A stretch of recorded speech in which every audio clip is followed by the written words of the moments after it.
Bring your business over a million TV or online. Reach your target customers anytime, anywhere. Your brand on TV or on the web. Get more customers and grow your business. Advertise now.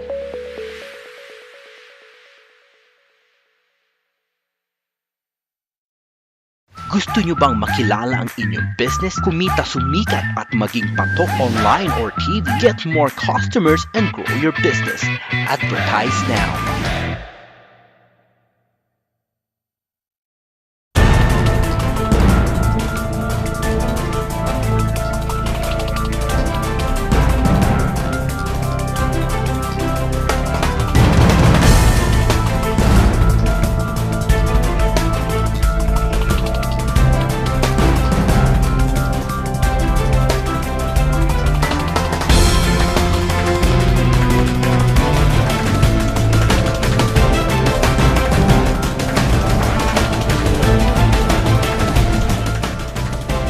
Live from the studios of Little News Philippines, Errol Dakame of Kamaong Acero starts now!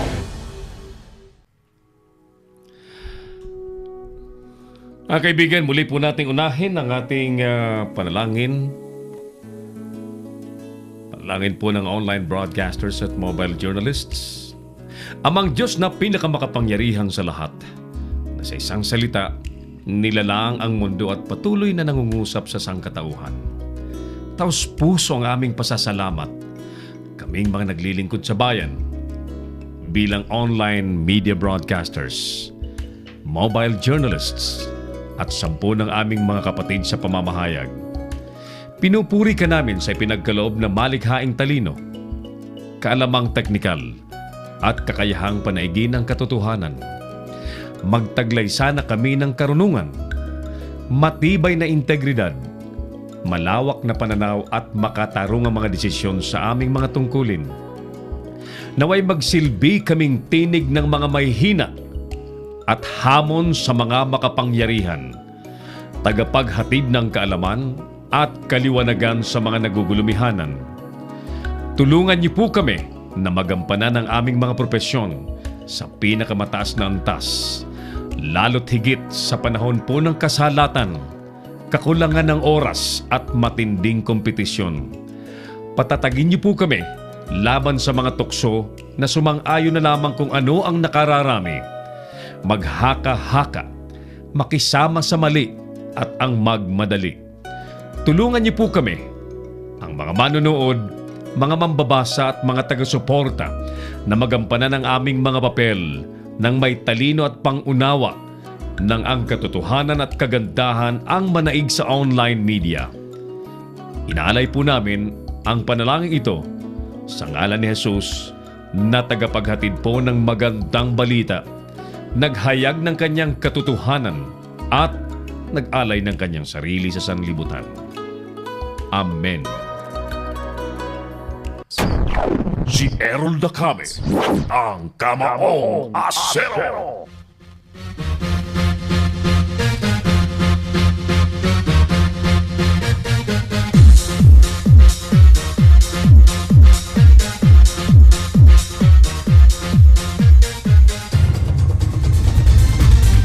Tampok ngayon sa Kamaong Acero mga kapatid matapos mag-resign bilang PCOO Assistant Secretary. Makausong tatakbo na raw sa 2019 elections. Special Task Group para sa halalan 2019 binuo na po ng Philippine National Police. Pangulo hindi raw dapat maglabas ng medical certificate ayon po kay Esperon. Presidential spokesperson Harry Roque naghain ng leave of absence.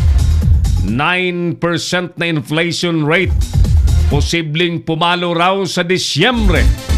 Samantala mga kaibigan, mga pulis naman na umano'y nang iwan sa mga PIDEA agents na inambos at namatay sa Lanao, sinibak na po ng PNP Chief Justice De Castro na maalam na po sa kanyang tungkulin. Sa iba pang balita, mga manggagawa patay matapos sumalpok ang motor sa kasalubong na kotse. Transport groups nagbanta naman ng Red October versus oil price hike. At sa ating tanong sa bayan, mga kapatid, pakinggan niyo pong maigi ang ating tanong sa bayan. Ito po ang mainit na pinag-uusapan sa ngayon sa ating lipunan. Dapat bang ihayag na po ngayon ng Pangulo kung anuman ang totoong lagay ng kanyang kalusugan? Repeat.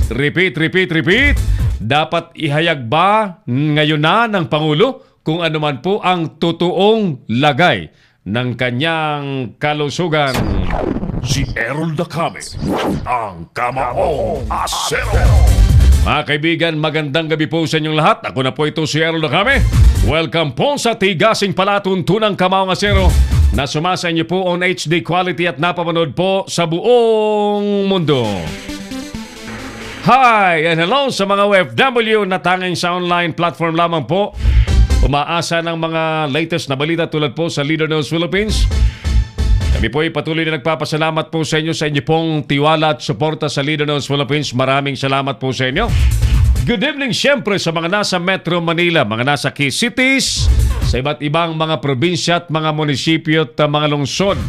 At lalo't higit sa lahat po mga nasa barabarangay at mga kanayunan. Everybody's welcome sa ating pagkatanghal ng palatuntunang Kamaong Asero. Ngayon pong araw ng Monday, October 8. Yes, October 8 na po sa buwan ng Oktubre, taong 2018. Kasama po natin ang buong person ng Leader News Philippines News and Current Affairs, Operations, Live Streaming, Creative, headed by Engineer Oliver Lico. At naka-remote lahat ng ating mga kasama. Ang ating producer, head writer, Angeline Valencia, naka-remote ngayon. At ang ating creative director ay nasa Singapore pa rin. Next week ay nandito na po siya. Kasama po natin ang lahat ng mga reporters ng Leader News Philippines. Kami po ay all systems go sa ating paglilingkod ngayong araw po ng Monday.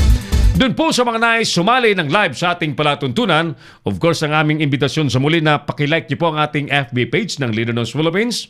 Apo, just simply click the like button, yung like icon at mag-comment po kayo sa ating tinatanong sa gabi pong ito, sa ating tanong sa bayan. Dapat na nga bang ihayag ngayon ng Pangulong Duterte kung ano man ang totoong lagay ng kanyang kalusugan, mga kapatid? I-comment po ninyo sa ating comment area immediately after our, sa baba po, beneath our live video. At yan po ay garantisadong babasahin po natin live nang wala pong dagdag at bawas sa ating palatuntunan. At pakisubscribe nyo rin po ang ating YouTube channel ng Leader News Philippines.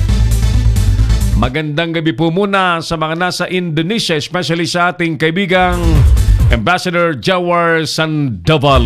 Ayan, at syempre sa mga kasama po natin sa Philippine Online Broadcasters Association na nagtutulak po tayo ng mas pagpapaganda at professionalismo sa online broadcasting. At syempre yung ating mga katutong mga mojo, mga mobile journalists na patuloy po nating pinadadami upang labanan po natin ang fake news, labanan po natin ang tila mga basurang materyales, mga visual materials online, at bombahin po natin ang mga totoong kapaki-pakinabang na mga videos, news articles, and verified news items. Oh, yan. Yung hindi po mga gawa-gawang mga balita na kung sino-sino lamang pong hindi kilala. Ang importante po sa Leader News Philippines, may mukha ang gumagawa at nagbabalita, and therefore that goes with our credibility. Sa media po, napakahalaga ng kredibilidad at yan po ang iniingatan po natin sa Leader News Philippines. Ulitin natin yung ating mga teleponong pwedeng tawagan ng ating mga viewers, ng ating mga suki, sakaling nais pong sumali ng live sa ating palatuntunan, mga kapatid. You can easily reach us via 0927 494-2175. Repeat, 0927-494-2175. At sa mga gumagamit naman po ng Smart Sun Talk and Text ay pwede niyo po kaming tawagan sa 0949-736-5000. Repeat, 0949-736-5000. Si Errol Dacame, ang Kamaong Asero. Buena Manong nagparamdam sa ating palatuntunan ng ating minamahal na Pastor Ram Gambawa ng Bible Cafe. at head pastor po ng Calvary Church. Gandang gabi, Pastor Ram. Pitch Gabriel dyan sa Kingdom of Saudi Arabia. Kumusta ka? Hi po, sir. Musta po kayo? Watching from Jisan, Kingdom of Saudi Arabia. Hi to Pichi Roque Gabriel, sabi niya. Good evening po sa mga nandyan sa Bataan area, especially sa ating kaibigang si Lorenza Belisario San Andres at sa kanyang pamilya, kanyang mister at mga anak na suki daw natin ang palatuntunang kamaong asero. Si Errol Dacame, ang kamaong asero. Sabi po ni Darrell de la Vega, good evening po Sir Errol, Sir Oliver, sa lahat ng staff ng Leader News Philippines, Sir Rafi Bianson at sa mga nanonood po ng live. Magandang gabi po sa asawa ko, sabay ganun, no? Sabi niya sa asawa ko na nasa Doha, magandang gabi. Sa iyo dyan. Ayan. Langga ko. Sabi niya, langga ko, ha? Mukhang gusto mong mapadalhan ng dollar, Daryl, ha? Jeffrey Carlos, hello, Idol Errol. More power, God bless, sabi ni Jeffrey. Paulito Dalio Mendoza, Idol, sabi niya. Si amigo at kababayang kabarangay Cho Arteta is also with us. Cho, amigo, maray na bang kitabi? At siyempre si primong engineer Ike Iking Boboyo na yaon tabi dyan sa TV Albay, maray na bang kitabi sa imong primo sa imong pamilya man. Si Errol Dacame, ang kamaong asero. Right, ulitin natin yung ating survey question mga suki. Dapat bang ihayag na ngayon? Dapat bang ihayag na ngayon ng Pangulo kung ano man ang totoong lagay ng kanyang kalusugan? What do you think, mga kaibigan? Bueno, yan po ang ating pag-usapan sa ating palatuntunan. Sahog po ang mga importanteng issue at mga balita. Siyempre, ang mga bit-bit na reports ng ating mga masasipag na tagapag-ulat. Unahin na po muna natin ang report mula po sa malayong lalawigan pa ng Samar. Dating mayor po ng San Jose de Buwan sa Samar, binaril, patay. Si Errol Dacame, ang kamaong asero. Alamin natin ang buong detalye. Bit-bit na ni partner Hill Tamayo, ang station manager ng Radyo Aguila sa Tacloban City. Partner Hill, magandang gabi sa iyo. Go ahead, please. Magandang gabi, parang Errol. Pinagbabaril at patay ang dating mayor ng San Jose de Buwan at ang kanyang bodyguard sa bayan ng San Jose de Buwan sa probinsya ng Samar. Nakilalang biktima na si Ananias Ribato Sumayo, 57 anyos, at residente sa Barangay Poblasyon 1 sa bayan ng San Jose de Buwan sa probinsya ng Samar. At ang kanyang bodyguard na nakilala si Verino Tesoro Ribato, 24 anyos, may asawa at nakatira sa poblasyon ng San Jose de Buwan sa probinsya ng Samar.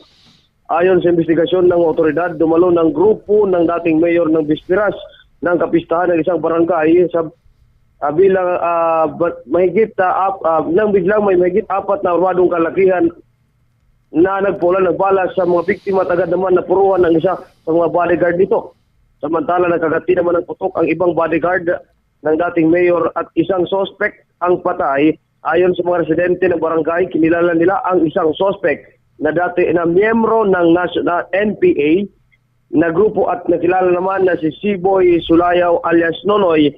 At sa mga oras ito, wala pang nag-claim na mga kamag-anak ang suspect.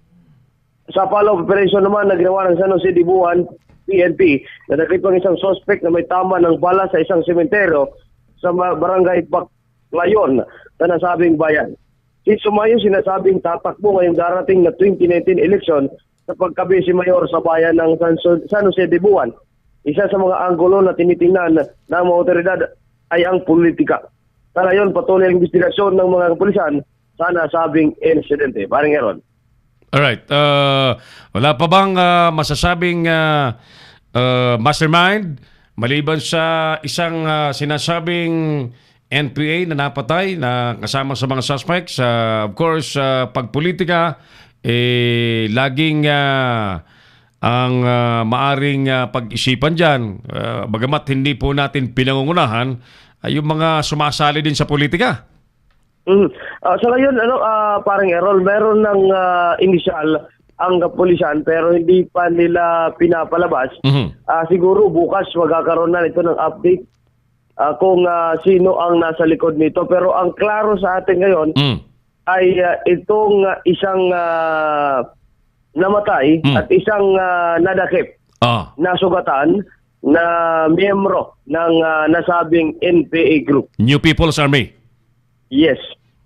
Alright, so dapat yan maimbestigahan na ng malaliman yan na paring Hill. Sino ba ang tunay na utak? Sila ba ay inutusan o desisyon ng pamunuan ng New People's Army at kung ano ang dahilan? Malaman natin. Yan yung ating tututukan, paring Errol, kasi napakalaking ito yung kauna-unahang pagpatay dito sa bayan ng sa probinsya ng Samar, kung saan papalapit na ang pagrehistro para sa mga kakandidato, tatakbong kakandidato ngayong eleksyon. Alam mo, nakakabahala ito paring Hill, na habang papalapit ang eleksyon, dumadami ang napapatay at nangyari lamang ito ngayong kapanahunan. At hindi ko nakalimutan at palagay ko hindi makakalimutan ng iba sa ating mga manonood na dati may biro pa ang Pangulo dyan. Naalala mo? Sa katunayan, paring Errol, ang probinsya ng Samar dati ay talamak ang patayan lalo na pag parating ang eleksyon. Pero sa napakaagang panahon na ganito is this the first time na may ganyang insidente, Hill? Sa pamumuno ni Police Senior Superintendent Nicolas Torre III sa probinsya ng Samar, ito yung kauna-unahang pagkakataon na nagkaroon ng patayan na kakandidato at tatakbo sa May 2019 election. Dahil nababahala, Hill, sapagkat yung sa La Union, wala pa tayong narinig na napapanagot. Ayan na naman sa Samar. Ayan, babantayan natin yan, parang Errol, at isikapin natin makuha bukas live, ma-interview natin si Police Senior Superintendent Nicolas Torre III, yung provincial director ng probinsya ng Samar. Alright, abangan namin yan, parang Hill. Yes, yan lang muna ang latest mula dito sa probinsya ng Samar. Para sa Leader News Philippines, Hill and Sir Tamayo reporting. Si Errol Dacame, ang Kamaong Asero. Isa na naman pong biktima ng pamamaslang at pinagdududahan na may kaugnayan po ito sa nalalapit na eleksyon. Alam niyo po, nakakatakot ang nangyayari sa ating lipunan na kung kailan po tayo may napakatapang na Pangulo ay lalo naman pong napakaraming napapatay. Si Errol Dacame, ang Kamaong Asero. Dapat po ay may mapanagot dyan sa sino man po may kinalaman dyan, sa sino man po ang nagplano niyan, sino man po ang pinakautak niyan ay dapat madala ng Philippine National Police sa korte at masampahan ng kaso upang mapanagot.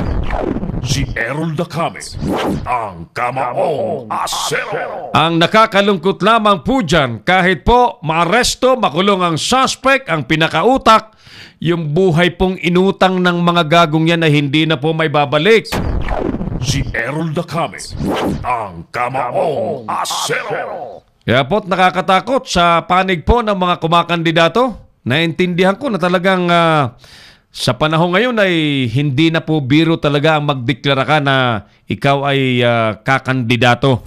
Lalo't pag marami-rami kang nagawang mabuti, o di naman kayo sa kabilang banda, marami kang nagawang kasalanan sa bayan, ay siguradong panahon ng paniningil kasi ang eleksyon, especially sa taong bayan. Taong bayan na halimbawa sa mahabang panahon ay naguyo ng mga nakaupo na, no? At magbabalik ngayon, manliligaw ulit ng mga botante. Pero kilala na yung kanilang uri ng panunungkulan. Diyan naman po nagkakaroon ng pagkakataon yung taong bayan na makapagsalita kung anong uri ng mga leader na yung umupo at kung ano na ang kanilang kailangang leader sa kanilang lugar. 26 minutos po makalipas ng alas 7 ng gabi. Patuloy po tayo sa palatuntunang Kamaong Asero. Butch Arcangel dyan sa Caloocan City. Magandang gabi po. John Garcia sa Cavite. John Sensano, good evening po. Ka Errol and CM Oliver at sa lahat pong mga nanonood online. Pakibati po ng Bikers United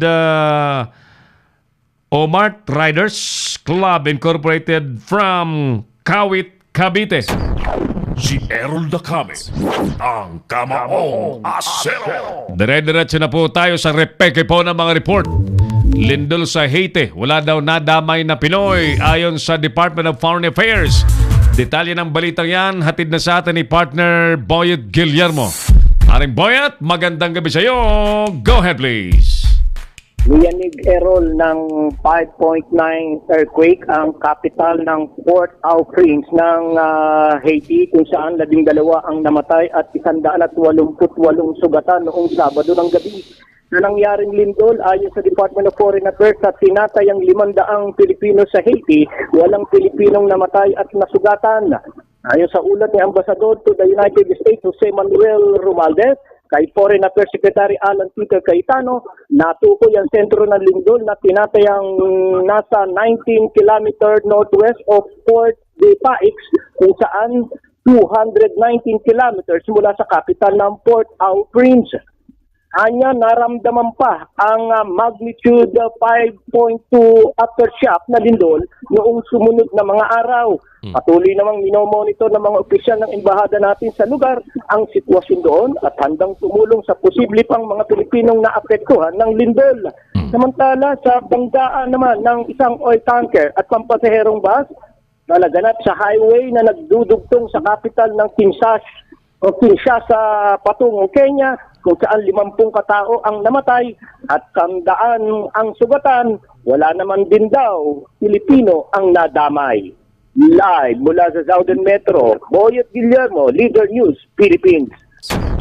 Si Errol Dacame, ang Kamaong Asero. Thank you, partner Boyet G, sa balitang yan. And salamat naman.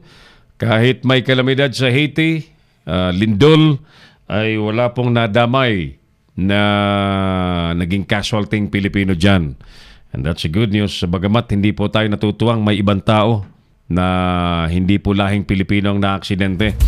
How I wish na wala pong mga kalamidad ang nangyayari sa ating mundo.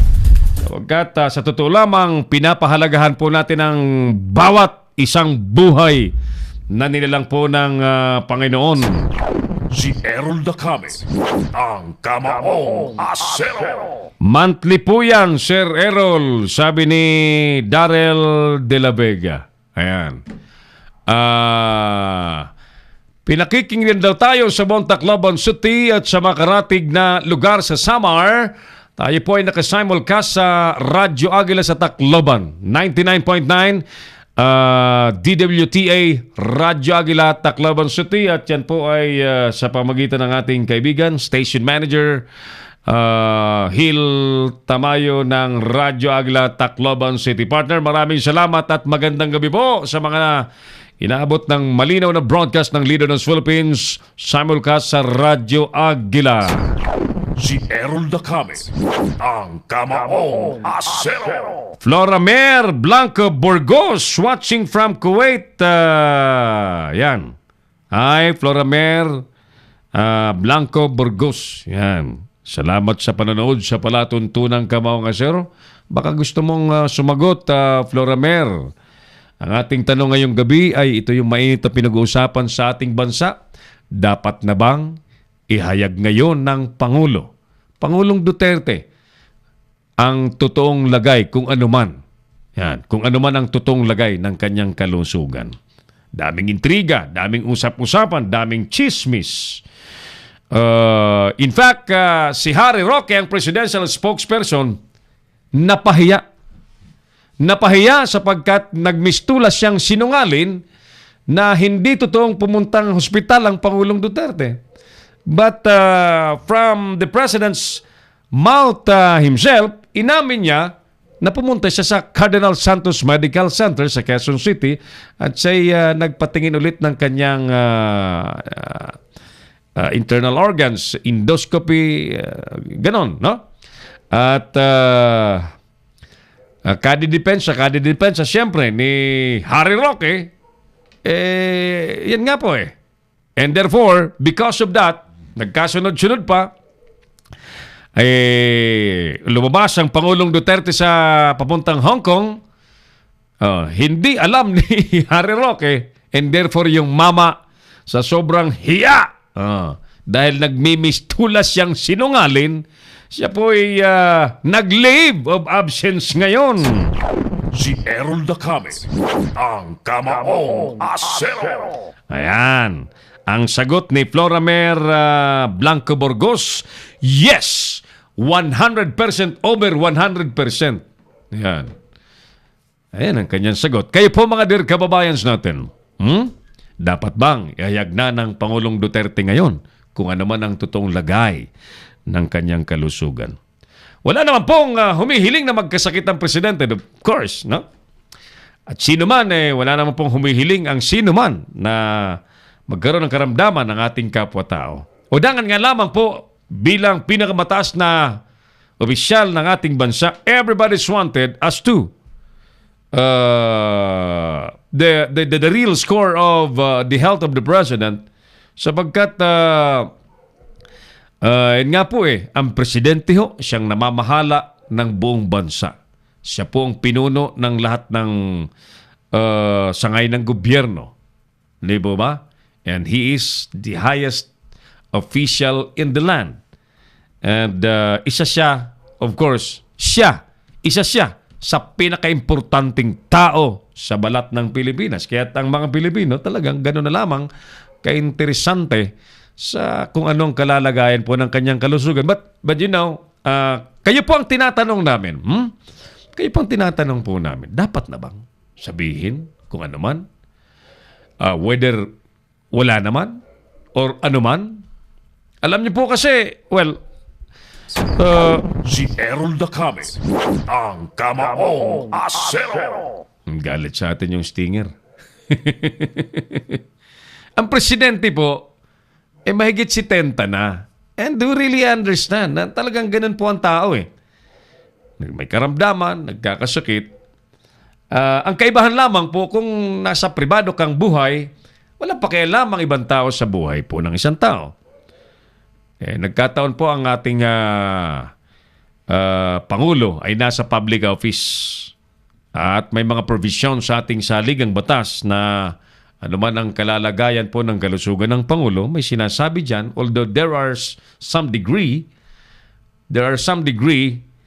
of the health situation na minamando po ng batas na sabihin na ng Pangulo, ihayag ng Pangulo sa publiko, no? I think an announcement from the President, especially clearance, masabi niya na anuman, wala. Kasi ang sabi niya, I will tell you, if it's cancer, it's cancer. Remember the statement of the President? Isa yun yung sinabi niya. And therefore, tuloy na statement na yun, mga kaibigan ko, ay nagbunga ng marami pong espekulasyon. Maraming espekulasyon. And only as an official statement will end speculation. So, ito naman po ay itinatanong po natin sa bayan, sa inyo bang palagay, personal na palagay, dapat na bang aminin kung meron man o ano man, wala man yan, ihayag, ay anunsyo ng Pangulo ang totoong lagay ng kanyang kalusugan. Si Errol Dacame, ang kamaong asero. Share ko na live video mo, friend. Thank you, Floramer Blanco Burgos. At sabi ni John Johnson Sano, dapat naihayag ng kanyang ang kanyang kalusugan sapagkat sa kanya nakasalalay ang kahihinatnan ng ekonomiya ng Pilipinas. Yan po ang sagot ni John Sensano.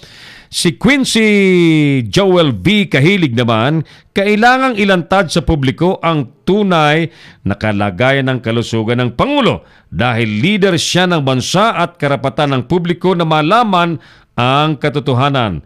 The more na itinatago nila, lalo lamang naiipit sila sa intriga at espekulasyon na ayaw talaga nilang ibigay sa VP o sa VP Robredo ang kapangyarihan kung sakali na may malalang sakit ang Pangulo, kahit ito ay ang itinatakda ng saligang batas. Yan po ang sagot naman ni Ginoong Quincy Joel V. Kahilig. Si Errol Dacame, ang Kamaong Asero. Oras natin mga kapatid, alas 7:37 na po ng gabi sa Pilipinas. Kamusta po dyan sa inyo po mga lugar, mga Dear OFW? Dear OFW. Alam kayo, may program tayong Dear OFW, no? Yan kayang program ni partner Oliver Ligo. Dear Kuya Oli. Ayan. Mga ganun, di ba? Butcher Kanghel, ang kanyang sagot, dapat ihayag niya na lang dahil siya ang Pangulo. Kailangang malaman ng mamamayang Pilipino ang lagay niya, karapatan ng kababayan niya kung ano ang kalalagayan niya. Ang daming niya. Thank you. Thank you, Butch Rangkudo Arkanghel dyan sa Caloocan City. Kayo po, ano pa ang inyong masasabi? Saglit lang, reports pa rin po tayo. Senador po, hindi pa handa ang DOTR at LTFRB. Palagay ko ang tinutukoy po rito ay ang transport modernization sa ating bansa. Si Errol Dacame, ang Kamaong Asero. Kaibigan, alamin na po natin ang detalye ng balitang yan. Ihahatid sa atin ang live ni partner Jojo Sikat mula po sa Senado. Parang Joe, magandang gabi sa iyo. Go ahead. Naniniwala itong si Senadora Grace po, ang chair ng Senate Committee on Public Services, na hindi pa handa itong DOTR at itong LTFRB para sa Jeepney Modernization Program o totally phase out ng mga jeepney sa March 2019. Ayon nga kay po, lumabas ay sinagawang pagdinig ng Senado na hindi pa handa ang gobyerno para ipatupad ang programa na maraming mawawalan ng trabaho at hanap buhay kapag itinuloy ito sa Marso. Lumabas din sa pagdinig na naglabas nga ng Memorandum Circular at Board Resolution ang LTFRB na hindi nagsagawa ng public consultation na ikinedismaya nitong si Po. Ayon dito kay Po, ito yung malinaw ang LTFRB hindi nagbibigay ng pagkakataon para dito sa mga drivers natin na marinig. Wala silang konsultasyon. Basta labas ng memo circular na hindi pa naman sila handa. Ang malinaw, ang gobyerno ay hindi pa handa na i-phase out ang lahat ng mga public utility vehicles na non-compliant dun sa modernization requirement nila dahil hindi nga malinaw kung ano yung mga requirements nila. Ang sabi naman natin, nasa modernization, kailangan ng ligtas at may clean air, ito'y compliant sa Clean Air Act. Yun lang naman. Bakit pinamamadali na tatanggalan nila ng trabaho ang ilang daang libong mga driver? samantala naglabas din ng hinaing itong mga transport sector sa isinagawang pagdinig ng Senado sa Jeepney Modernization Program. Sa naturang pagdinig, sinabi ni PEJUDAP National President Selly Maranan na kaisa man ito sa jeepney modernization, tila hindi kakayanin ng mga operators at mga drivers sa sobrang mahal na presyo ng unit ng jeepney modernization program na umaabot sa 1.8 million pesos. Aniya ni Maranan, sa sobrang traffic pa lang na nararanasan, hindi na mabuo ang mga jeepney drivers ang kanilang boundary sa araw-araw at dagdag pa dito yung pangungutong ng mga traffic enforcers. Ayon dito kay Maranan, na kaya po namin tinatanggihan itong kanilang proseso na ito. Ang mga super po, kung titignan nyo habang bumabiyahe sila sa labas, sa umaga, ang boundary po nila, ang pinakamaliit po ay 4 kilometers. Meron yung pinakamaliit na boundary sa Maynila, 350 lang po. Ang pinakamalaki po sa Maynila is 800. Ang pinakamalaki sa ibang Mahahabang ruta ay 1,000, 1,002. Pero sa maikling ruta, kung makikita nyo, ang sistema po ng mga tsuper ay ganito. Sa umaga, lalabas ng alas 4, pagdating po ng alas 6, nakaabang na ang asawa upang kumuha ng pang-almusal. Pagdating po ng alas 9, lalabas na naman ang asawang yan upang kumuha na naman doon sa kanyang asawa na pambili ng tanghalian. Pagdating sa gabi, yun ang hindi na nila alam kung may maiuwi pa o wala nang mga uwi. Dahil kumisan wala na po, dahil nandyan pa rin yung salitang potong, nandyan pa rin yung pangungutong. Hindi mo mawawala yan. Hindi mo mawawala. Naniniwala kami, hindi po mawawala. Maliban na lang kung talagang gugustuhin ng DOTR, LTFRB, MMDA, magugustuhan po nila itong mga bagay na ito. Sa panig naman itong si Acto National President Efren de Luna, pinuna nito yung isang resolusyon at pagbibigay ng prangkisa o bagong ruta para sa mga korporasyon na may kakayahan lamang na bumili ng mamahaling jeep na nais ng gobyerno. Kinuwestiyon din ni de Luna itong LTFRB at ang DOTR kung ano ba talaga ang hiwaga, bakit minamadali ito implementasyon ng Jeepney Modernization Program. Ito ang pahayag ni de Luna. Ay bakit kapag nagkakaroon po sila ng meeting at may kinalaman po sa tinatawag natin ng Omnibus Guideline at sa mga iba't ibang region, may bit-bit sila tinatawag natin ng mga supplier.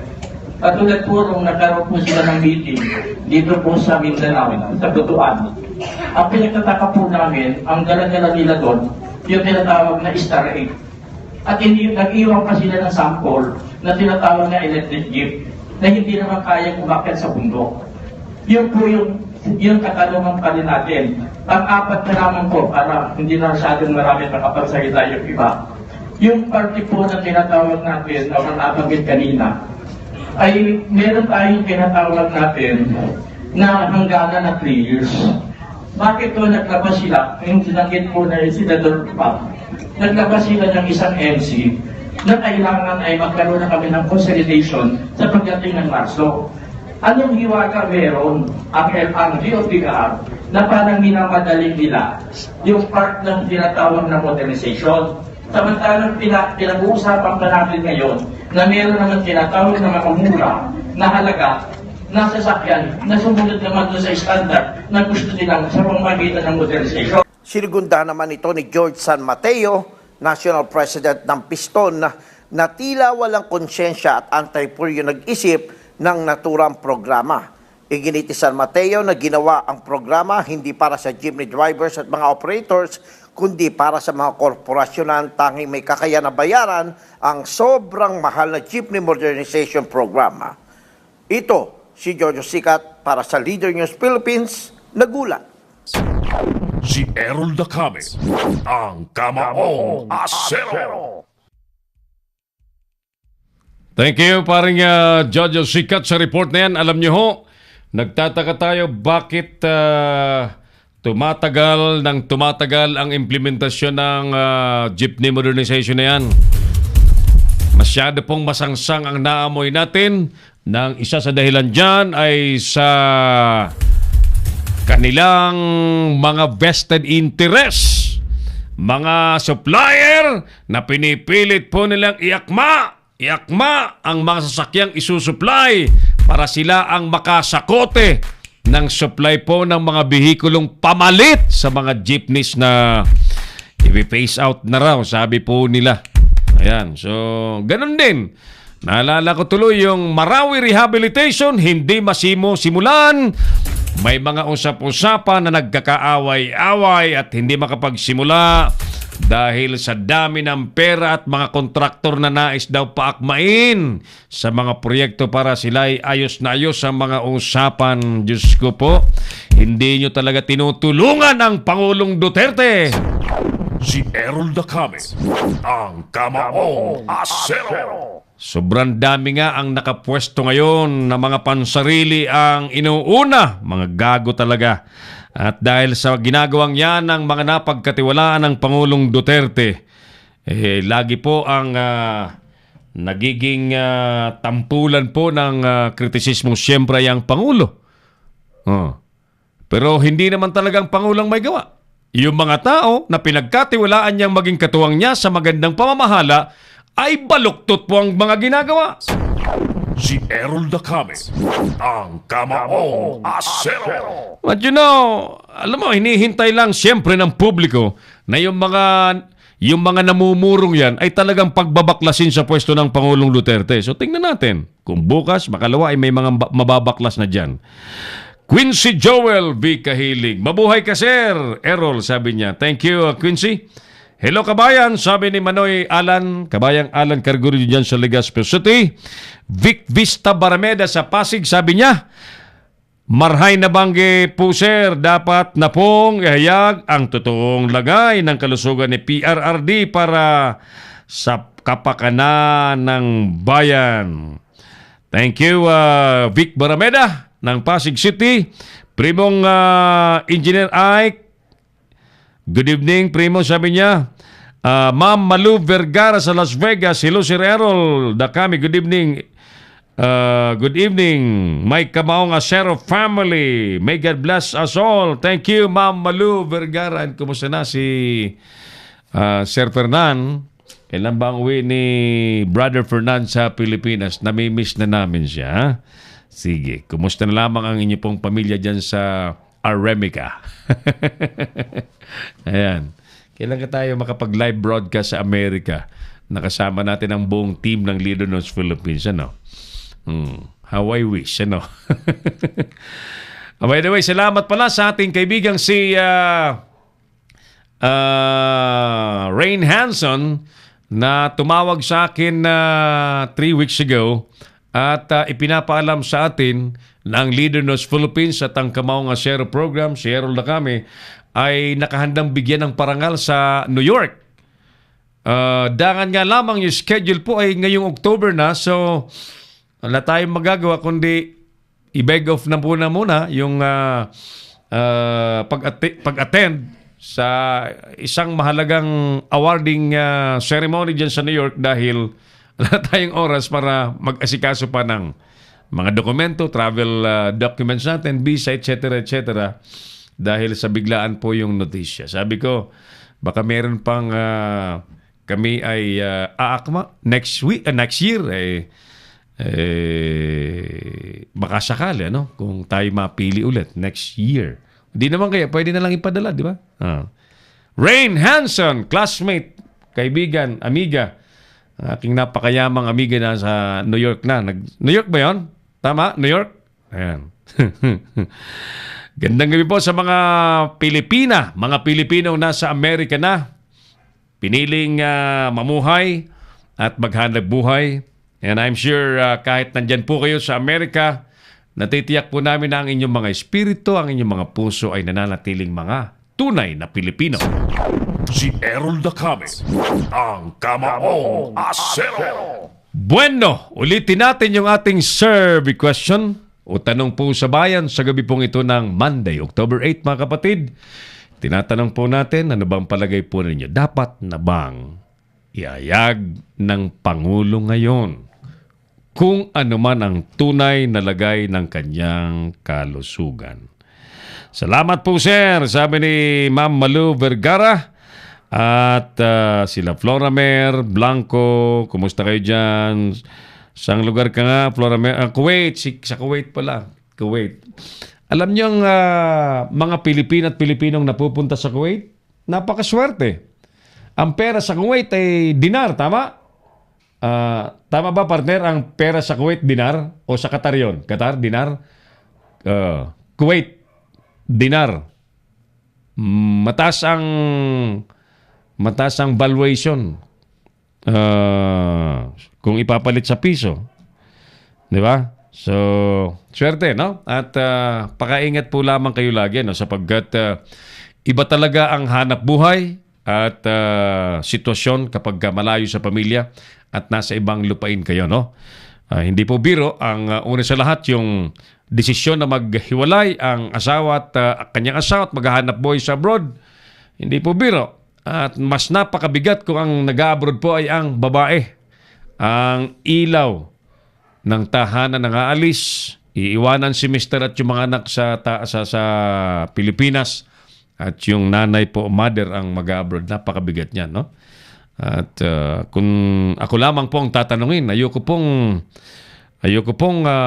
may nangingibang bayan pa para magbaka sakali ng hanap buhay sapagkat alam niyo po, there's no amount of money that can replace the bonding, the love and care that the parents can provide their family kung sila po yung mga magkakasama. Di po ba? But I really understand, mahalaga po din ang pera, ang kabuhayan. No? And to ensure the good future of the family, naintindihan po natin lahat yan. But you know, hindi naman po lahat ng bagay ay pera sa ibabaw ng mundo. Di po ba? Magandang samahan, pagtutulungan, pagkakaintindihan, napakahalaga po niyan. Ayan, sige. Especially sa mga lumalaking mga bata na iiwanan ng nanay, napakahirap po. Mahirap. It's really challenging. Lalo't nasa kapanahunan na hinuhubog pa lamang ang pag-uugali ng bata, yung kaalaman ng bata, tapos iiwanan ng tatay, ng nanay para lamang mag-abroad. Iba po ang nagiging upbringing ng mga bata. Yan ang sakripisyo ng pamilya kapag naghihiwa-hiwalay para mag-abroad sa mga ibang bayan, maghanap buhay. Sa ngalan po ng magandang kinabukasan na yan po ang laging pakay. Oras natin, 52 minutos po makalipas ng alas 7 po ng gabi. Magandang gabi po, siyempre, sa mga opisyal, mga miyembro ng Central Luzon Media Association Incorporated, headed by their very good president, our newfound friend, Ate Mel Siriaco. Yan. Ate Mel, just let us know kung kailan ang schedule na gusto nyong madala namin ng Leader News Philippines at mga kasama po nating resource persons ang mobile journalism workshop. I-bonus na natin yung online broadcasting workshop. Bonus na yon.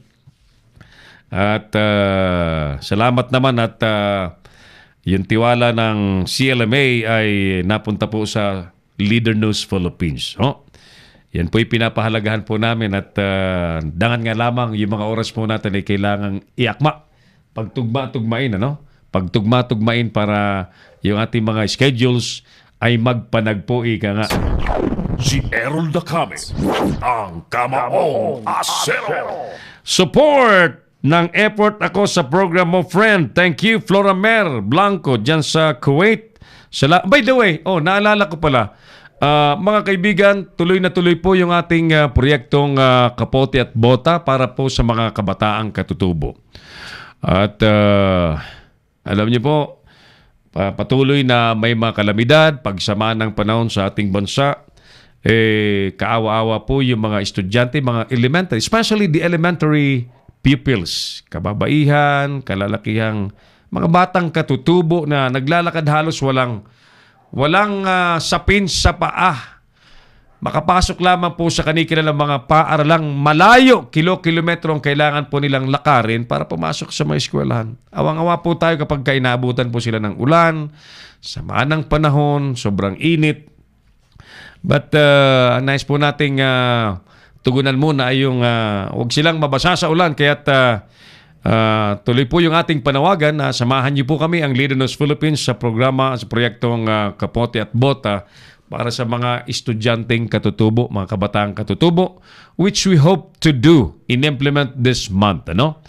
At ito po ay sa pakikipagtulungan siyempre ng Sulong Katutubo International Foundation na ang pakay din po ay pangalagaan ng welfare ng mga indigenous people, mga Pilipinong katutubo sa ating bansa. So, kami po ay magpapasalamat siyempre sa mga nais makibahagi. Ang inyong pong donasyon ay makakarating po, tiyak na tiyak, sa mga dapat makatanggap ng kapote at bota. Ang target po natin ay 200 kapote at bota, 200 kapote, 200 bota sa mga estudyanteng katutubo. At may abot po natin sa kanila within this month of October, At nais po nating pasalamatan unang-una sa lahat si Manoy Jobert Clet dyan sa Australia na nagpahatid ng kanyang pakibahagi na. Siya po ay naghulog sa Cebuana Luilier at nais ko pong i-anunsyo ng kanyang bahagi po ay 5,000 pesos. Manoy Jobert Clet, nasa Cebuana, hindi ko po muna kukunin yan hanggat hindi po yan ay sabay-sabay na may tala at yan po ay isa sa publiko po natin sa lahat ng oras. Ulitin ko, ang pangunang donasyon ni Manoy Jobert Clet ay 5,000 pesos. Ninotify niya ako na nasa Cebuana Luilier na po. Yan po ay galing pa sa Australia. Ang may pledge pa sa atin si Madam Leia Hopper. Ayan. Si Ma'am Leia Hopper ay nag-pledge po sa atin ng $200. Salamat Ma'am Leia Hopper at nice ko pong ipaalam na ngayong buwan na po natin i-implement yung ating kapote at bota para sa mga kabataang katutubo. At hinihikayat po natin yung mga may kakayahan, no? Lahat naman tayo may kakayahan, ano? Nga lang kanya-kanyang kakayahan, ano? Maliit man yan o gaano man yan karami o ano, nagpapasalamat po tayo sapagkat pagka yan po pinag-ipon-ipon natin, naipon po yan, dadami din po yan, ano? Ulitin natin ang ating target na kapote at bota ay 200 piraso ng may pamahagi po natin ng ngayong buwan po ng October. Ang target po natin ay Zambales area sapagkat napakarami pong kabataang aitas po dyan sa Zambales area na kailangan po nating alalayan. Yan po yung pangunang target area po natin and of course, we dream to bring the kapote at bota sa mas maraming lugar, ano?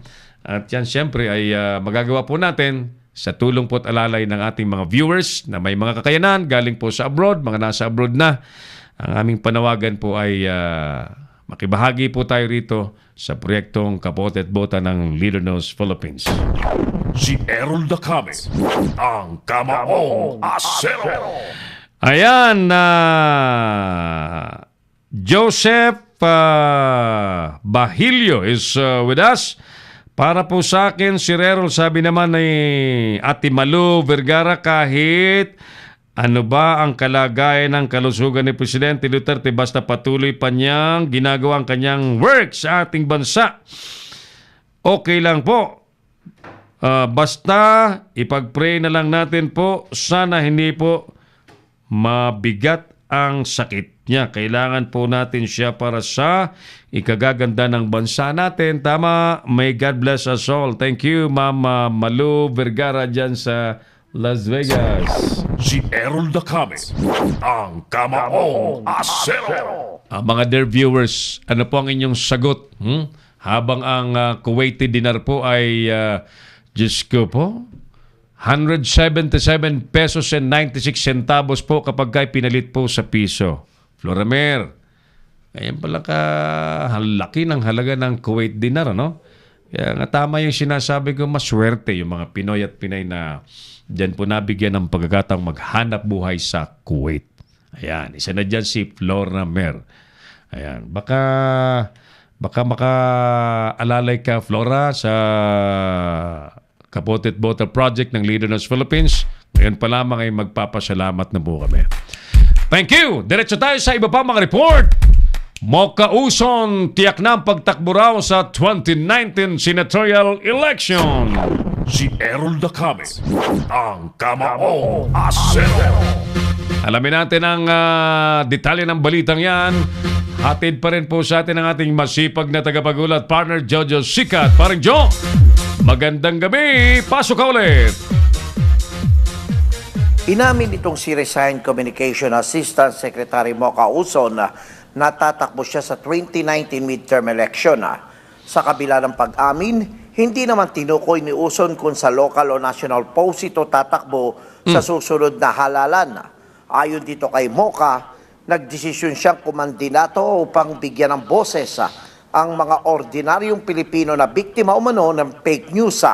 Nagugat ang desisyon nitong si Uson matapos na lumabas itong balita na hindi ito nagbitiw sa pwesto, sa halip ay sinibak daw ito ni Pangulong Rodrigo Duterte na ani ay malinaw na fake news. Ito ang pahayag ni Uson. Kaya dahil po dyan sa nangyari yan na paninira sa akin, naniniwala po ako na paninira yan sa politika dahil akala nila ako itatakbo. Kaya siguro challenge na lang po sa akin yan na bibigyan ko po ng boses ang ordinaryong Pilipino. Kaya tatakbo ka na? Oo, tatakbo na ako.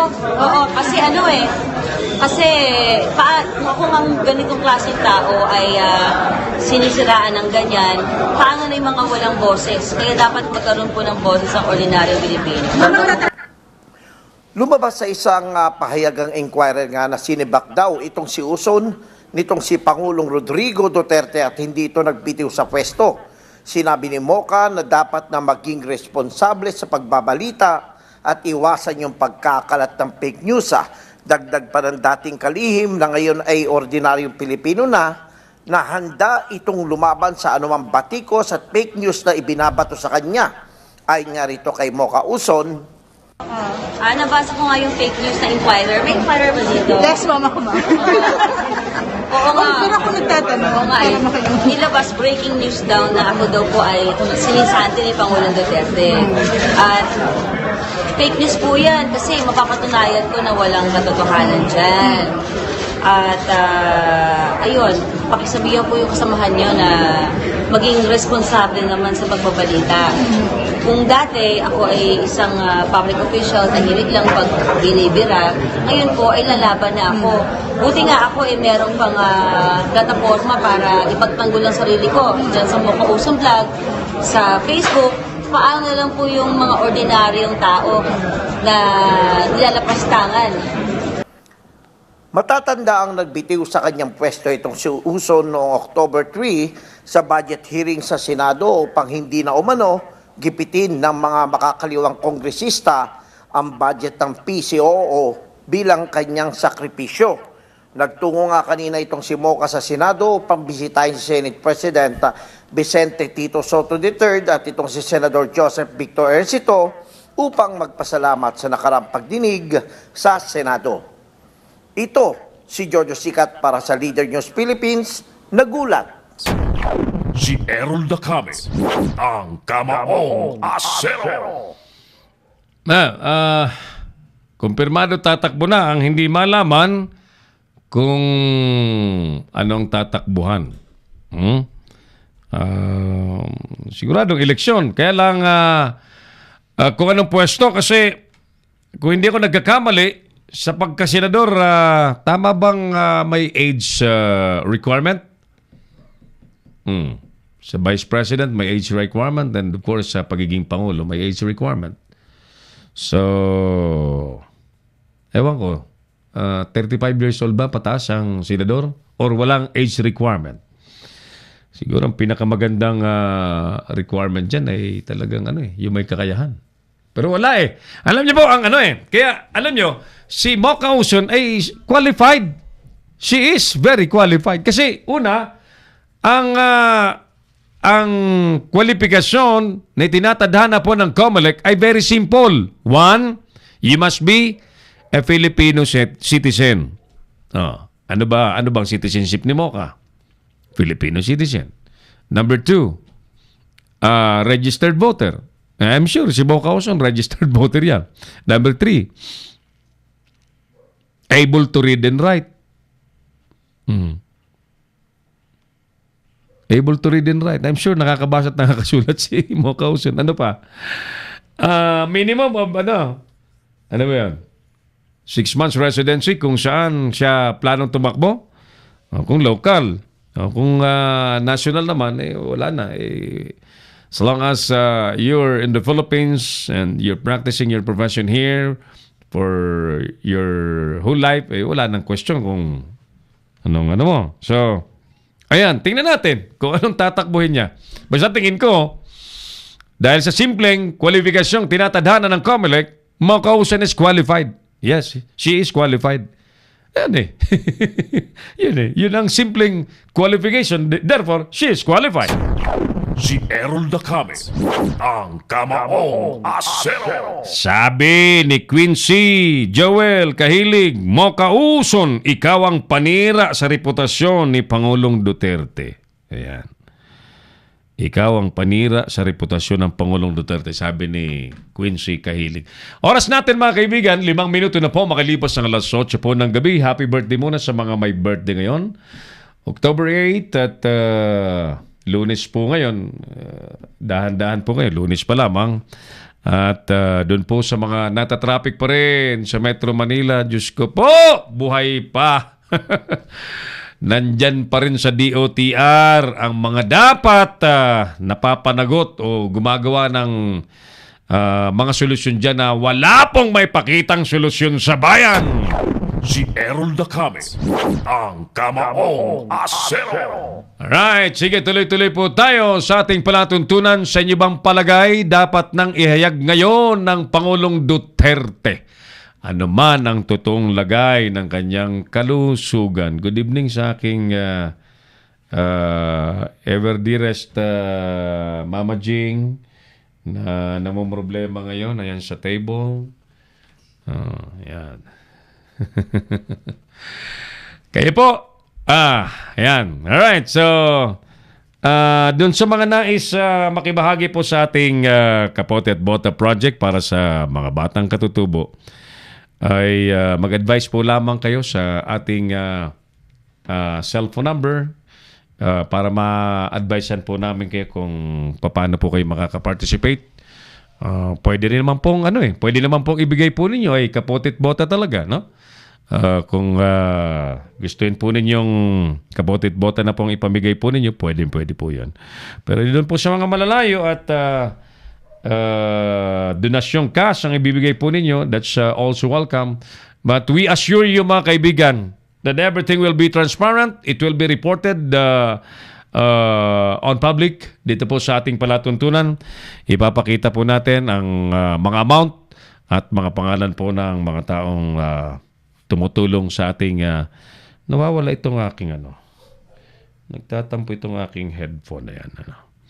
Mga taong may puso para po sa kabutihan ng kapwa-tao. Ano po? Ulitin natin. Sige, bukas pa rin ang ating tanggapan, ang ating studio, ang ating himpilan para po sa pakikibahagi po ninyo sa Kapote at Bota Project ng Leaders Philippines. I-PM niyo po ako, I-PM niyo po ako kung kayo po nice niyo pong makibahagi para ma-advisean po natin kayo kung paano po ang sistema ng collaboration po natin. Okay, basta tinitiyak namin, it will be reported publicly and it will be with full transparency. Lahat pong gasingko, 5 sentimo ay i-report po natin yan sa ating mga viewers para yung inyo pong tiwala ay hindi po masasayang. Si Errol Dacame, ang Kamaong Asero. May report pa tayo, partner? Diretso na po muna tayo sa mga reports mula sa studio.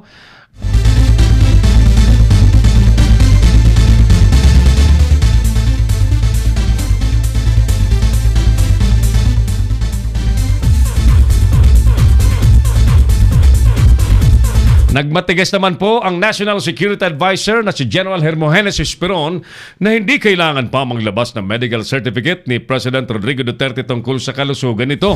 Hinamon po ni Esperon ang mga kritiko ng Pangulo na isiwalat ang totoong kalagayan ng kalusugan ng Pangulo. Ayon po sa kanya, mga kaibigan, obligasyon lamang na labas po ng certificate kung sasailalim ang Pangulo sa operasyon. Malusog at malakas naman daw ang pangangatawan ng Pangulo at hindi kailangan ng medical certificate. Si Errol Dacame, ang Kamaong Asero. Sa mga kaugnay pa rin balita, mga kaibigan ko, time out daw muna sa trabaho si Presidential Spokesperson Harry Roque. Ayon po sa Presidential Communications Operations Office, simula ngayong araw, October 8, ang kanyang leave. Wala namang ibinigay pong dahilan si Roque at kung kailang petsa ito makababalik po sa trabaho. Personal na lakad sa ibang bansang dahilan ng paglilive ni Roque at nakatakda itong bumiyahe sa Makalawa.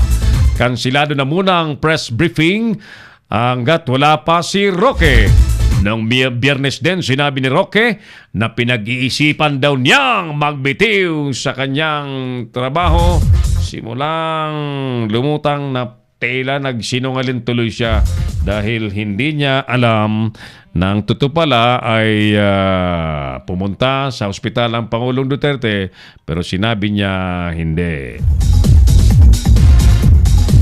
At sa pangit na balita mga kaibigan, still kailangan po nating ibalita. Alam niyo po ito, kailangan niyo po itong malaman ha.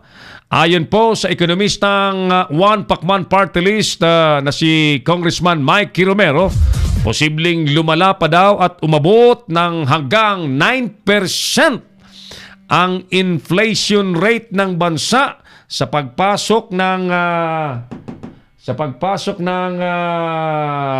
Disyembre. Ito ay kung tataas pa ang presyo ng bilihin, pagbaba ng halaga ng piso at pagtaas ng presyo ng mga produktong petrolyo. Nararapat na raw na umaksyon ang gobyerno at mabigyang solusyon ang nangyayari sa ekonomiya ng bansa. Dapat din ay kumilos na raw ang mga ahensya ng gobyerno gaya na lamang ng National Food Authority at Department of Trade and Industry. Ito lamang Setyembre, umabot na sa 6.7% ang inflation rate ng bansa ayon sa Philippine Statistics Office or Authority. Si Errol Dacame, ang Kamaong Asero. Sa iba pang balita mga kaibigan, ipinag-uutos na ngayon ni PNP Chief Director General Oscar Albayalde na magkaroon ng investigasyon sa nangyaring pang-iiwan umano ng mga pulis sa mga PIDEA agents na tinambangan at napatay sa Lanao del Sur. Sa ngayon ay nasa kustodya na ng Pro-ARMM Regional Office Regional Police Director Chief Superintendent Graciano Mijares ang 5 pulis na sinibak sa pwesto at kasalukuyang iniimbestigahan na. Ayon kay PIDEA Director General Aaron Aquino, iniwan ng mga pulis ang mga PIDEA agents. Galing ang PIDEA agents noong Biyernes sa Taguluan at nagsagawa ng anti-drug symposium ng papunta na sa Marawi City ay inatake ng mga armadong kalalakihan. Si Errol Dacame, ang Kamaong Asero. Balitang Supreme Court naman, sa isinagawang flag raising ceremony, formal nang nagpaalam sa mga empleyado po ng Supreme Court at mga kapwa maestrado si outgoing Chief Justice Teresita Leonardo de Castro. Naging Chief Justice ito sa loob ng 44 na araw at nagpaalam ito sa lahat ng mga empleyado ng Korte Suprema na sumuporta sa kanya.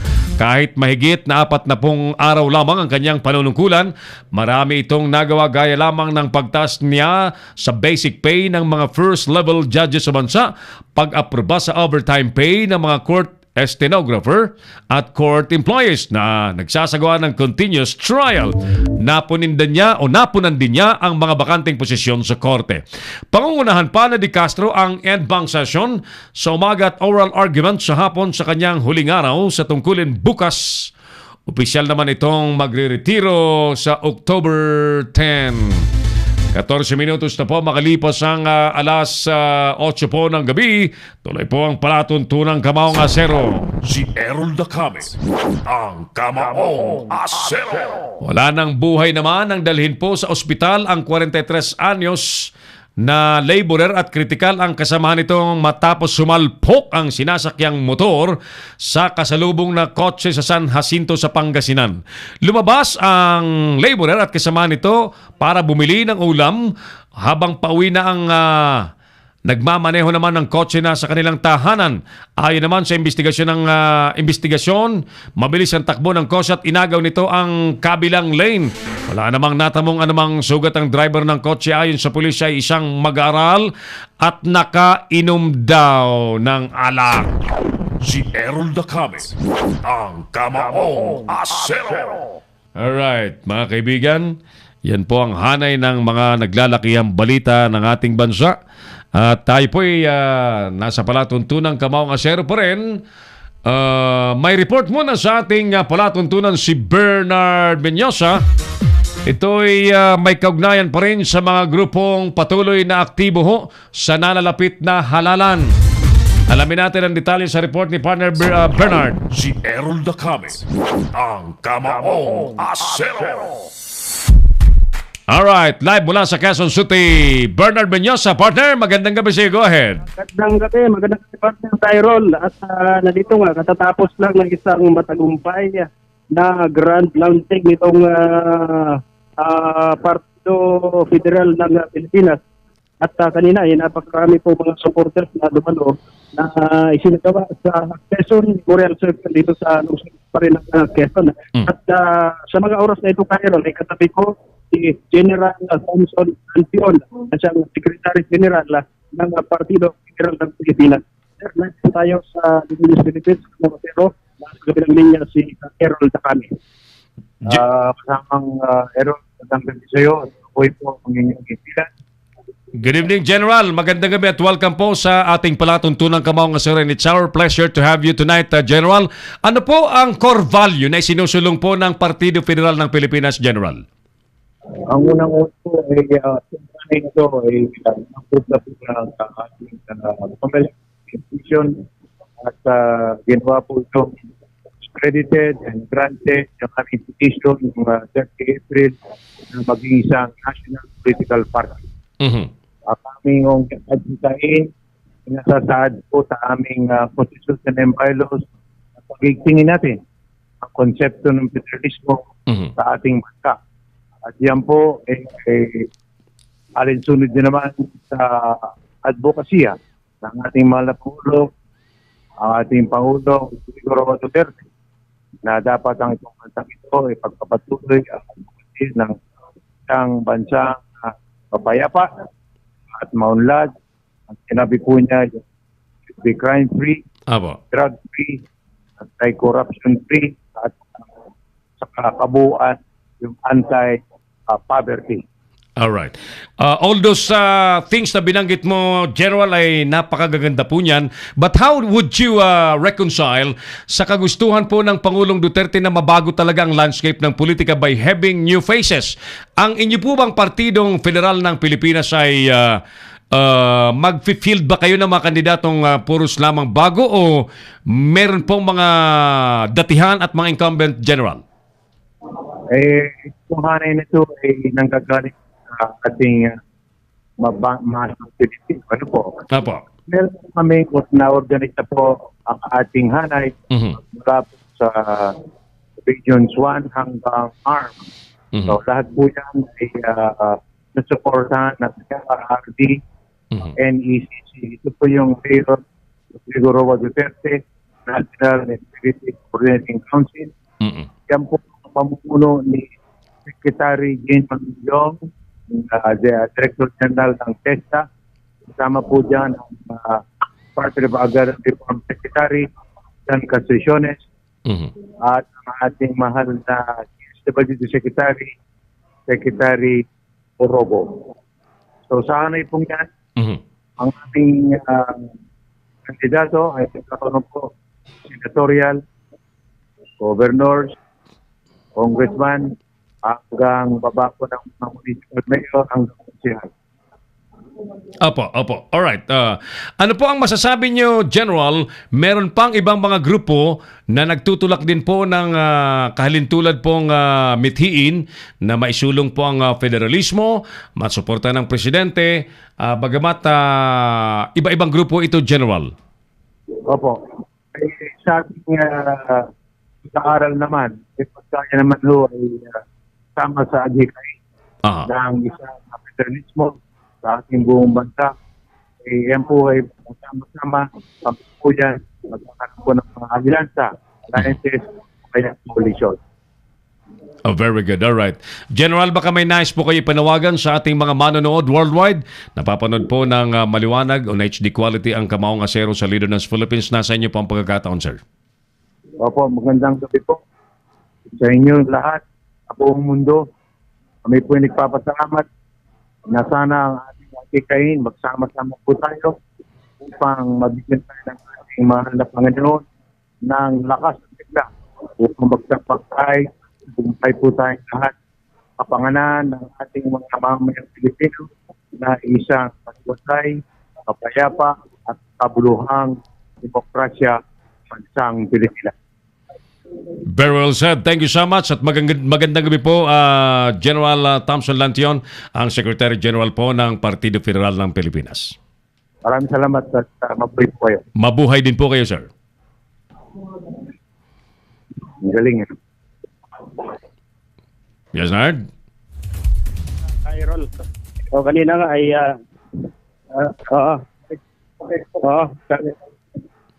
yes, Go ahead. ayun, yun. Actually kanina napakaraming mga supporters at mga kandidato ng Partido Federal ng Pilipinas na nagmula pa sa iba't ibang bahagi, hindi lamang dito sa Luzon, kundi Visayas, maging sa Mindanao, na nanumpa na itong mga nakaraang linggo, at talagang sila ay willing na mag-participate at magluminya dito sa PFP o Partido Federal ng Pilipinas. Okay. So, doon sa mga binanggit ni General Thompson Lantion ay marami mga government officials ang nariyan sa partidong yan, ano? And I'm just imagining what's gonna happen. Meron tayong PDP laban na partido rin ng Pangulong Duterte na kanyang naging partido nung siya'y tumakbo sa pagkapangulo, no? So, anong sabi nila? Anong sabi ni General Thompson Lantion dyan sa mga kandidato po ng PDP laban? Actually, kanina, tinanong ko sila doon sa ginawang open forum o press conference kung meron bang posibilidad na magkaroon ng unified o pagtatandem itong PDP at PFP. Binanggit kanina ni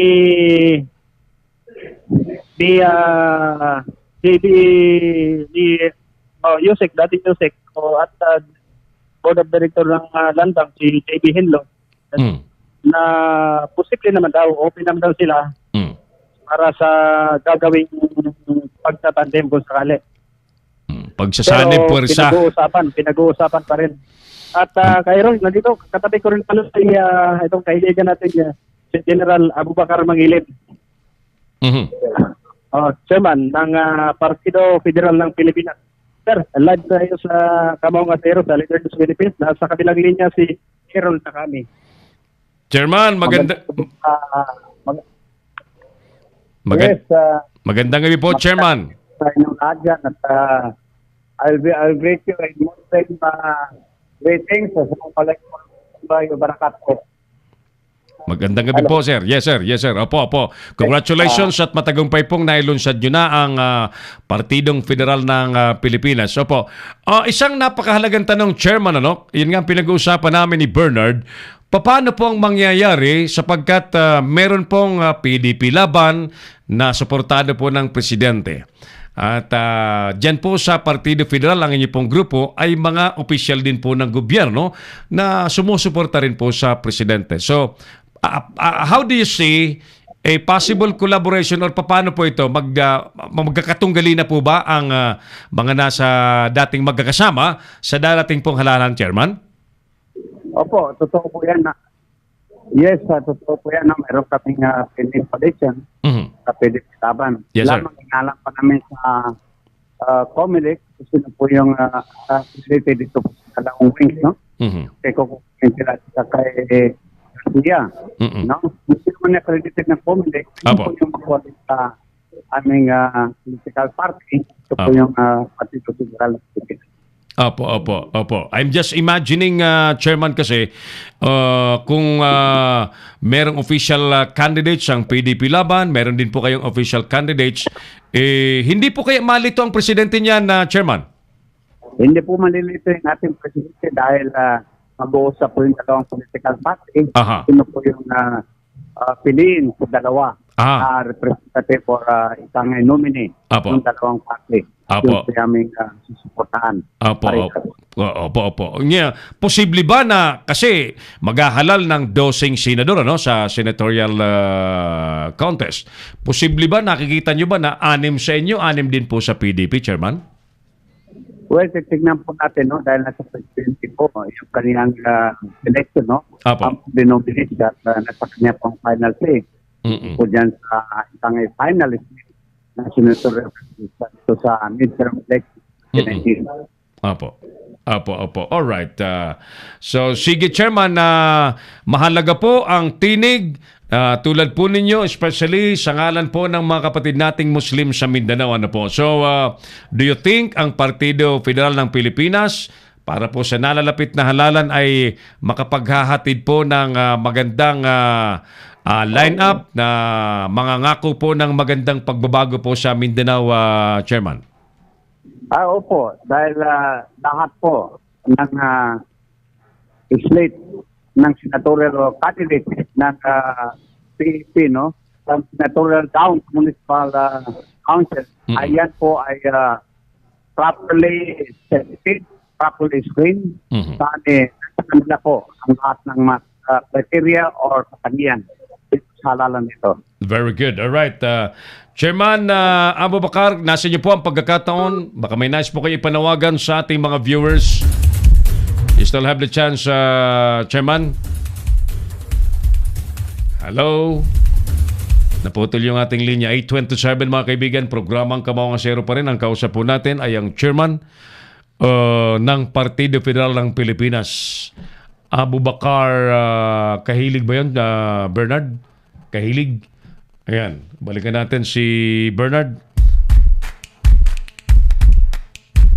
Habang tinatanong natin yung ating survey question ay dapat na bang ihayag ng Pangulong Duterte kung ano man ang lagay ng kanyang kalusugan. Balikan natin. Hi, Chairman. Opo, andito pa po ako. Yeah, yes, opo.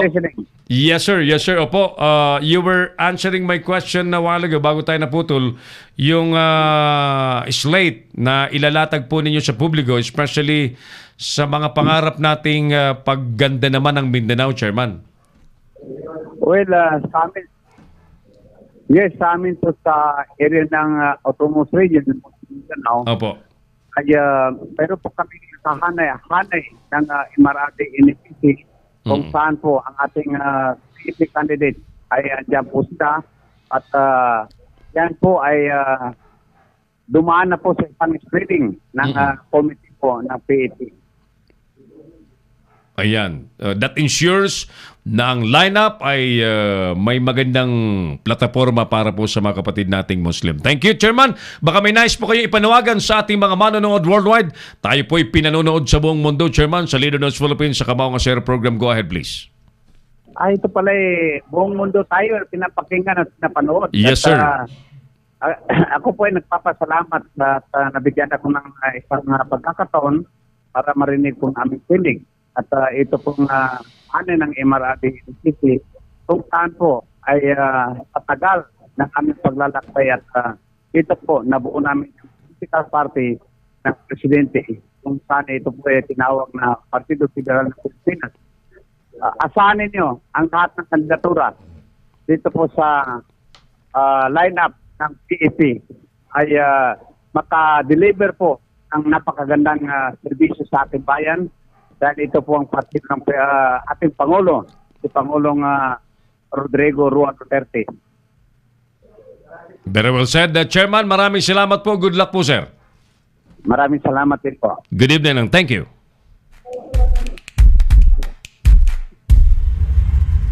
Bernard. Cairol.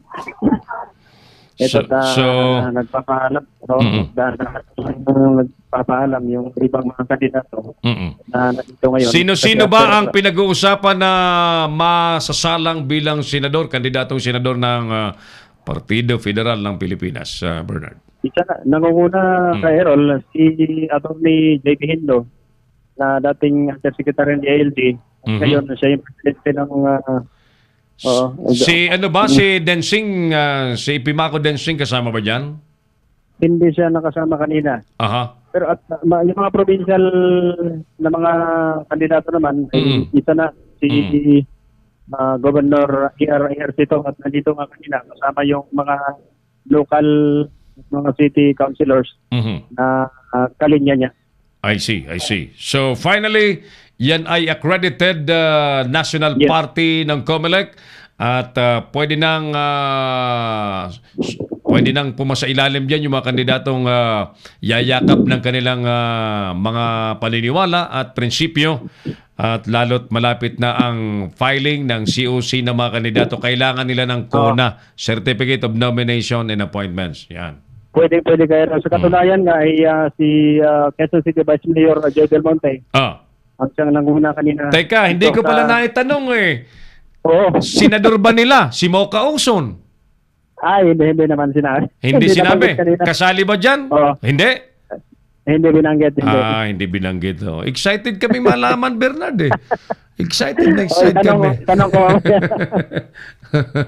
Itanong mo. Kumusta kaning kaibigan mong si Emil Carion? Sino? Si Emil Carion na kaibigan mo. Emil. Kaibigan. Emil. Kumusta ka na, paring Emil? Yeah. Emil Carion ng Okay PTV4. Yan. Okay na. Ayos. Maraming salamat. Thank you, Nard. Thank you. At yan ang report mula rito sa lungsod ng Quezon. Katatapos pa lamang na isinagawang successful na grand launching ng Partido Federal ng Pilipinas o PFP. Ito si Bernard Niño sa nagulat sa Tamong Asero sa Leader News Philippines. Si Errol Dacame, ang Kamaong Asero. Thank you, Bernard Menyoza, live mula po sa lungsod ng Quezon sa grand launch ng Partido Federal ng Pilipinas. Talagang amoy na po ang eleksyon sa ating bansa. Oktubre pa lang Kaya lang talagang hindi na maiiwan sapagkat ang COMELEC ay itinadhana po ng mas maagang filing ng Certificate of Candidacies ng mga kandidato. Magsisimula po ang filing ng COC sa October 11. Ayan, October 11. Yan po hanggang sa October 17. Ayan, so doon po sa mga kakandidato, nasa inyo na po ang bola kung ano po ang plano niyo. Ay naabangan namin dito si Cecil Salvador. Yung ating kaibigang Cecil Salvador ng Maynila na nag-abisong siya ay tatakbo sa pagkalkalde sa Maynila. Yan. Sarap na mga chocolate ni Cecil Salvador. Cecil, tuloy ka ba? O nagbago ng isip mo? Ipaalam mo lang sa amin para makatulong kami. Joey Lumerio. Hi, Joey Lumerio. Sabi niya, nice, very nice. Sabi ni Joey. Partner Gani Oro, magandang gabi dyan sa Quezon City. Kumusta ka na? Namimiss ka na namin dito sa Leader News Philippines. Sino pang nanonood sa atin? Si Primong Cesar Consulta na nasa Ibayong Dagat din sa ngalan ng hanap buhay para sa pamilya. Areglado mga kaibigan. Ngayon, kung kami naman po ang sasagot sa ating tanong sa bayan na dapat na bang ihayag ng Pangulo kung ano man ang totoong kalalagayan niyang kanyang kalusugan. Sa ganang amin mga kaibigan, there's nothing wrong with the President stating whatever the condition of his health. Bagamat may provision sa saligang batas nang sabi po ng ating konstitusyon na kapag malala ang kalalagayan ng kalusugan ng Pangulo, ay obligado ang presidente na ipaalam po ito sa publiko. Ayan. Nga lang, alam niyo po ang mga Pilipino, mga chismosa, kilagnat, kinautot, kung ano ang ginagawa ng presidente, nagpahinga, nagrelax, lahat pong mga bagay na ganyan at aktibidad ng presidente ay everybody's interested. So, kami po, ang sagana namin ay without any malice mga kaibigan, wala pong masama kung sabihin na po ngayon ng presidente, sabay nilalagnat, sabay may trangkaso, sabay masakit ang tiyan, sabay the issue last week kasi sinabi niyang I will tell you, sabi doon sa mga sundalo, I will tell you, if it is cancer, it's cancer. Yun ang sabi ng presidente. But we're still awaiting. Ano man ang talagang medical condition ng Pangulong Duterte. Ang sagana namin ganito Kami, sa Leader News Philippines, hindi po namin hinahangad na magkasakit po ang sino man, especially ang presidente. We always wish ng presidente po ay laging malusog sapagkat napakabigat ng problema po sa ating bansa. Lalong mabigat kung ang mga pinagkatiwalaan ay tinatraidor ang kanilang boss na ang Pangulong Duterte, na sa halip na tulungan po ang presidente, na sikasuhin po ang mga tunay na trabaho at mga magampanan ang mga tungkulin sa araw-araw sa kanilang mga opisina, ay hindi. Most of them ay busy sa politika, busy sa political survival, busy sa business interest, at busy sa mga bagay na pansarili. Yan po nakalulungkot. Malungkot na realidad. Bueno mga kaibigan, sa panig naman po ng mga botante, ito po ay isang pagkakataon ang nalalapit na eleksyon na pumili ng matino, talagang tunay na mapagkakatiwalaan ng mga public offices, especially yung mga elected offices. Huwag na kayong maghintay na bayaran kayo na kung sino't yun pa ang ipiboboto ninyo. If you do that again, na kung sinong nagbabayad sa inyo, bumibili ng boto ninyo, ay doon nyo ibibenta ang yun ang iboboto po ninyo.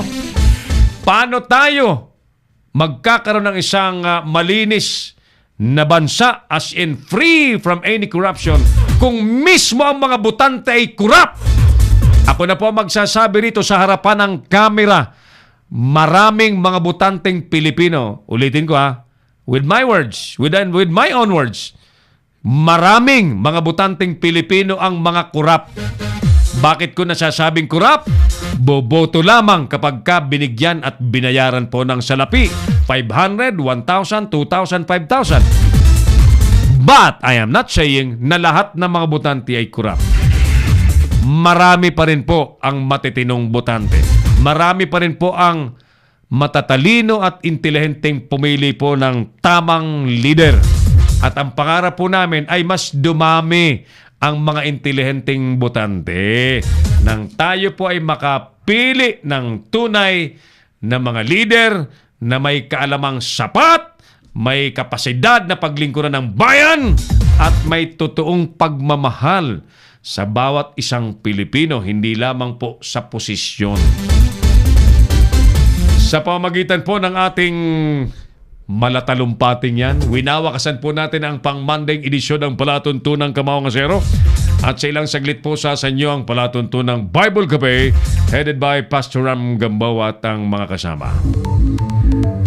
In behalf of our reporters and Operation Shed Engineer Oliver Lico, mga kaibigan, kami po ay nagpapasalamat na sa inyo pong lahat.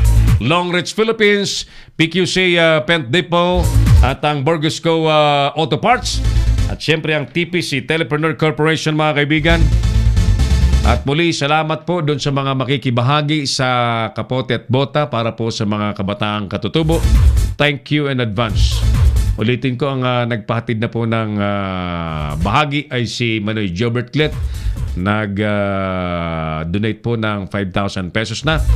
Salamat din in advance kay Leia Hopper na nag-pledge ng $200, sabi niya. At sa mga makikibahagi pa, thank you.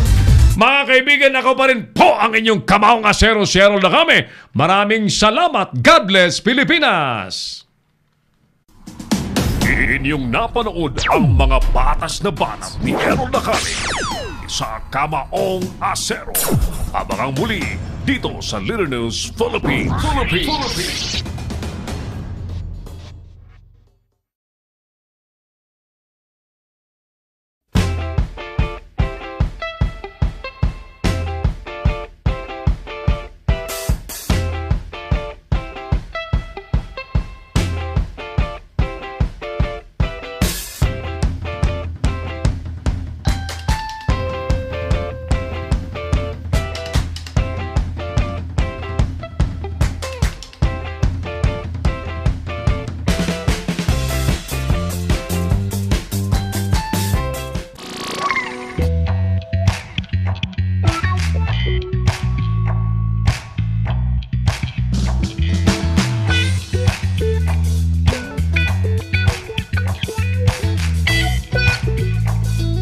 Bring your business over 1 million TV or online. Reach your target customers anytime, anywhere. Your brand on TV or on the web. Get more customers and grow your business. Advertise now.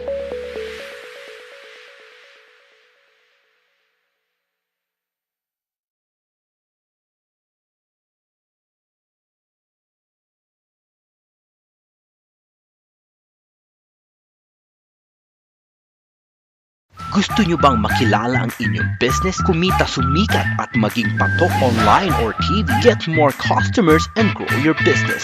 Advertise now.